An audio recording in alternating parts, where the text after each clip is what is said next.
Thanks everybody for joining us today for our whiteboard session. My name is Dr. Jordan Rigby. I'm with ViewPoint Center. I'm the assessment director there. Today I want to take just a few minutes to talk about a traumatic response. Unfortunately, we see this quite a bit where something will happen to an individual and they'll have a negative response from that event. First thing I think we need to talk about is what is trauma? Really, it's a psychological or an emotional response to a deeply disturbing event or situation. Usually it has to do with threatening of death, sometimes sexual violence, and then sometimes injury to self or your body. And we could spend a long time talking about trauma and whether it's trauma or not. That's a whole different discussion for a whole nother day. But today I want to talk mostly about adolescents and a traumatic event. Because they experience trauma in a lot of different ways. Sometimes it doesn't seem quite as obvious.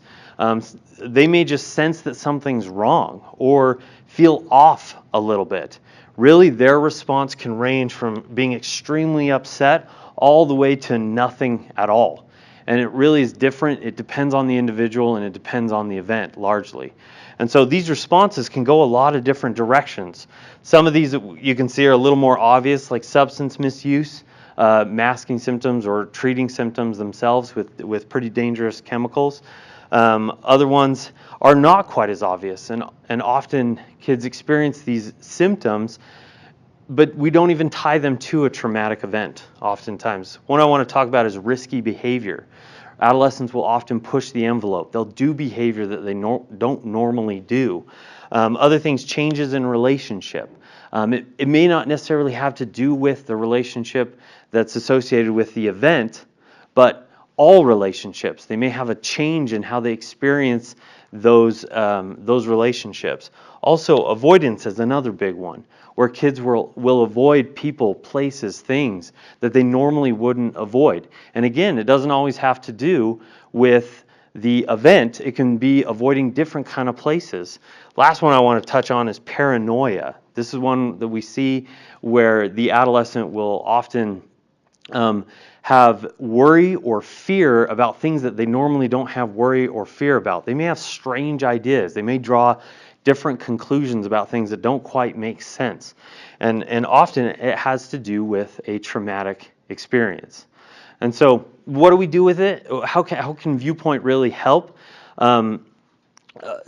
Today, trauma is viewed a lot of different ways. People have a lot of different definitions of trauma and how you can experience it. And so the symptoms of trauma have kind of been diluted a little bit to where it's really difficult to tell if it's a traumatic event that's causing problems or something else that's resulting in some of these problems. And definitely, it's not always trauma. When we experience reoccurring non-traumatic events, or maybe even a one-time non-traumatic event, that can lead to like an anxiety response that's not necessarily trauma. So what I like to think Viewpoint helps out with is we go beyond the snapshot. We try and get to know these kids so that we can say, okay, this is what's really going on, and we're able to recommend certain treatments that are either trauma specific, if we feel that that's the case, or something else that might be going on that could be related to just one's experience. And I like to think we help figure out a lot of this stuff, a lot of the responses that's going on. And one thing I wanted to point out and end on is that trauma treatment takes a long time. You have to go at the individual's pace. And so even though we're not able to do a lot of trauma work at ViewPoint Center because it just takes too long, we don't have time for that, we are able to evaluate and see what is needed for that next step, whatever that might be. So I want to thank you for joining me today on our Whiteboard Wisdom, and join us next time.